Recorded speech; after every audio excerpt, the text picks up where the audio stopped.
Righty, so continuing on with Solana, $39.19, right? So let's dive into the daily time frame.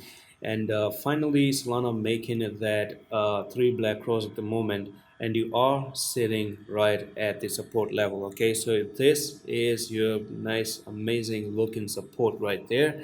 And the question mark is, are you about to lose this support? And if you lose that support, guys, then you're coming down to $28.30. You haven't really actually lost the trend line just yet, but you're on the verge to lose the trend line. Okay, you really are about to lose the trend. I'm just gonna actually extend this a little bit.